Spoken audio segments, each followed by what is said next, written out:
What's up with it? I'm Kaila Love and welcome back to Music Monday. It's a whole new season for the new quarter. Back in December 2019, I bulk filmed all the episodes that you saw from January to March because I like to plan my content quarterly and I also like to set my goals quarterly, which is what the topic of today is. So let me highlight at you music artists. I know that our times are changing and that's the reason why I like to set quarterly goals, because 3 months is a good significant chunk of time to be able to see significant progress and hold yourself accountable. But it's not too long to where if things change and get messed up that you can't pivot, because we see what's happening in our worlds, and I had to pivot and come up with a whole new plan for content and ideas for this quarantine, which I'm just going to assume is going to be the remainder of my second quarter, right?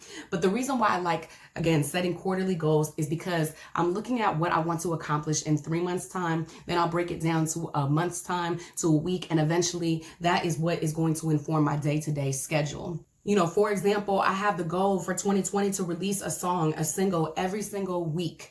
That's 52 songs, 52 weeks, which can feel really daunting up front. But when I start looking at it from my quarterly perspective and break it down that way, I'm like looking at all of the Fridays in the second quarter period. I'm like, that's 13 songs. Then what I'm able to do is go into my catalog and see 13 songs that I'm pretty close to completing. Then I'm going to go ahead and look at my monthly goals. That's going to be 4 songs. And then as you can see, I get to break down the steps and smaller until I feel like, oh yeah, I can do that. I could spend an hour finishing up these stems and be able to send them off. And so by working backwards and having the deadline backwards, I know exactly the date that I'm gonna need to have my cover art in, where I'm gonna have my lyrics completed and have my vocal stems sent off to my engineer for mixing, and what that turnaround time is gonna be so that I can actually get it up online in the time that I want. And so that's the reason why I think quarterly goals are really awesome, especially in the times that we're living in, because man, if you don't have any structure and you're stuck in quarantine, you can get very depressed. You can get very lonely. You can feel like you don't have really anything to wake up for. The end is so far away in sight that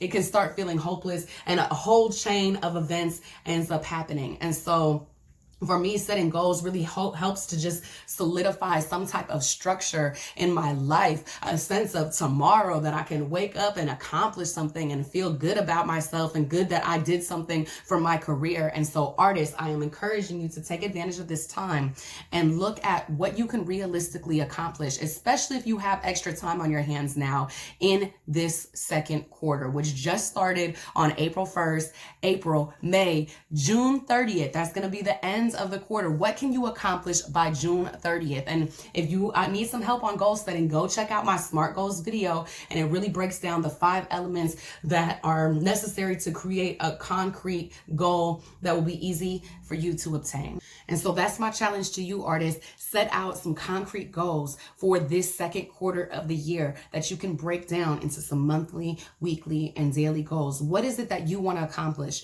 Is it writing some new songs? Is it finishing some old songs? Is it recording, having the master track turned in? Think about what is realistic for you to accomplish in this time period and write it out. Write it out, leave it in the comments, let it be known. And until next time, I'm Kaila Love, and I'll see y'all later. Tell me, baby, tell me, is you